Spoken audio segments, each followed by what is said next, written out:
And hello world. Alright, I'm doing a quick update on my Classic Mini. I'm using the Gen 2 Mephisto body, and I've just made a couple of changes that I think are going to be useful for any of the Classic Mini users. And very simple thing, I have just dremeled away the little parts that used to be the suspension mounts for the Mini Q at the back, and this way I'm allowing the battery to have a lot more movement. Let me bring a battery to show you what I mean.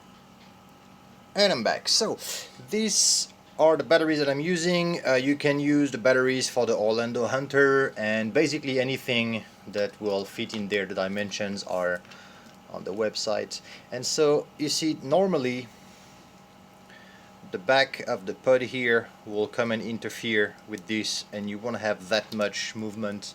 And so far it's not been a problem on the RCP track, on the flat track, but since I've been playing with my new rooftop track that's extra bouncy, that car was pretty much undrivable. But I have done that, and I have switched the front to soft springs instead of the hard spring that I used for the RCP. And boy oh boy, this thing is really cool to drive. Honestly, almost easier to drive than my AMR. I'm talking about on the bumpy track that I have, my outdoor track that you've seen on the video.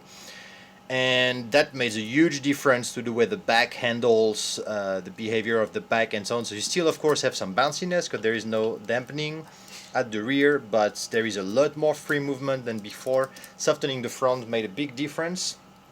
So really pleased with that, and this is something I advise anyone to do unless you're using like a flatter LM style pod or something like that. When you want to have this problem, you're using the original, which is the M Mini Q2 pod that I put at the back, then this is a good change to do.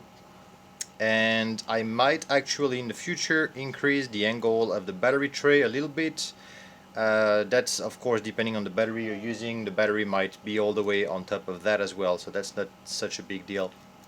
But yeah, that's pretty much it for that. I'm gonna now bring this thing to the roof before the rain starts pouring and shoot a little bit of film, and then we're gonna have pretty much a week of rain over here. So alright, so this is my quick update on my Classic Mini Mephisto edition. This is all the way sideways. it's not the look I want for the end of the video. Okay, here you go. Alright, so hope everybody's safe, and I'll see you later. Bye bye.